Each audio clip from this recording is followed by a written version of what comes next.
So this is a Hoover TaskVac commercial. Obviously it's bagless, but just get you guys a fairly quick video of this. This is going to be one of the machines that I actually donate to the Salvation Army. That's what I do with machines that really aren't worth much on the used market. I fix them up and then turn around and give them away, and I get a little bit of a tax write-off, but it is what it is. Can't keep them all, takes up too much space. Anyways, so these aren't very expensive. You can find them for about 150 to 200 bucks, depending on the time of the year, I guess. Normally I see them on Amazon. I wouldn't be surprised though if Hoover discontinues these in the very near future. But we'll take a look at everything that's on this machine. So they claim it's lightweight. It's fairly lightweight. It's not the lightest vacuum around. You have a pretty big dirt canister.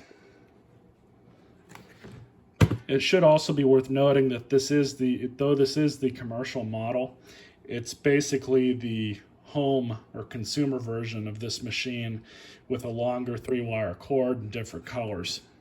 There really isn't much of a difference, not in performance or filtration or really anything else. It's all the same. But as I said, it's a pretty big dirt canister. These are pretty easy to take apart. You just twist the top here with it open, or down here rather.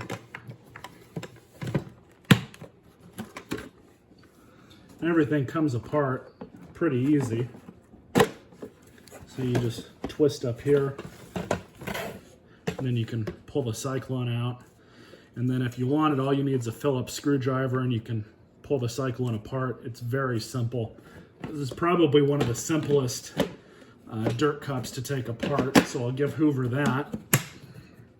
Because I believe the homeowner version is just as easy. Of course, this tab is broken, but you have easy access to the top washable filter.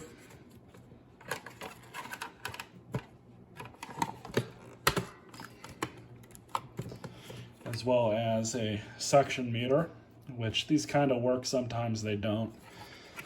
Generally, it's pretty easy to tell when you have a restriction. You can pause that if you want. So it also comes with a dusting brush, which is upstairs somewhere, as well as an extension and crevice tool.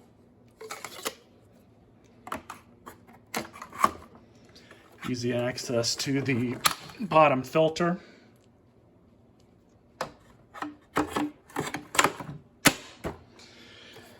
These machines are very easy to break apart.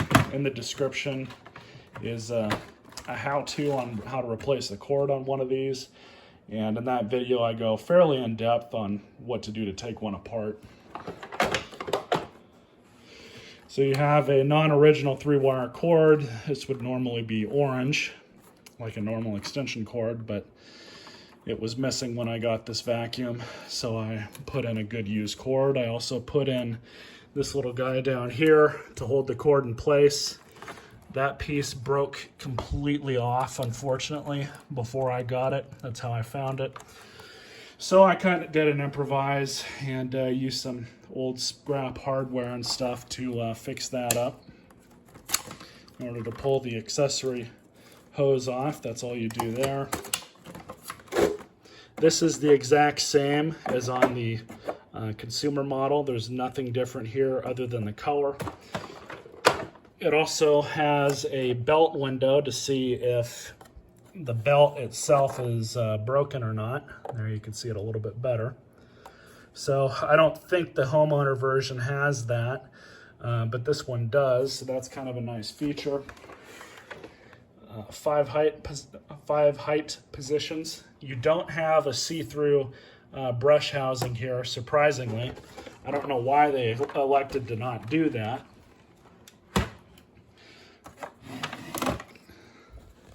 For the sill plate, all you have to do is lift this tab back, throw this one right here up, just like that, and then you can gain access to the brush roll and the belt. This is a standard brush roll. Hoover uses this for so many other machines. I believe the T-Series and the Wind Tunnel 2s use the same brush roll. It's okay. It's certainly a lot better than some of the stuff that Bissell's come out with.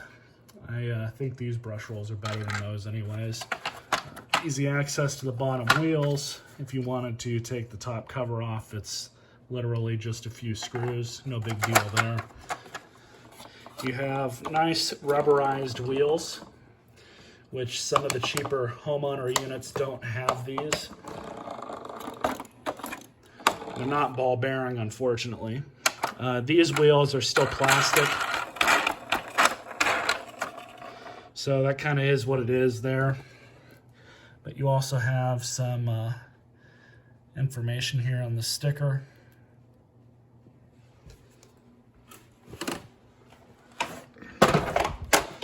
Now, I don't know if I would recommend one of these for commercial usage. They're just, I mean, they're certainly a lot better than some of the cheaper Bissell big green machines. But I still don't know that I would recommend one. You also have a power switch here on the handle, which is nice. A lot of the commercial machines, it'll be on the side, kind of out of the way. So that's a really nice feature that it has that.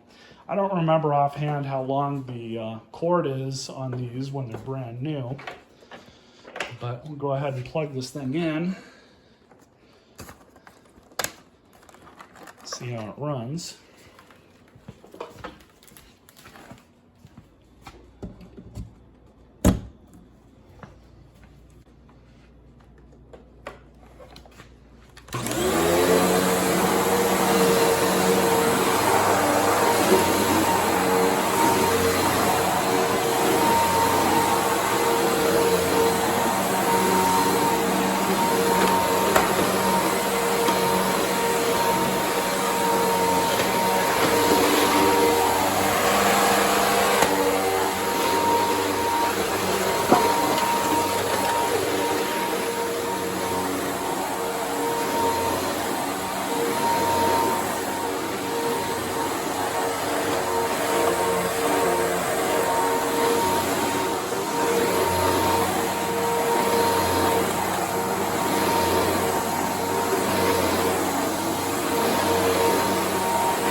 So overall, it's not a bad little machine.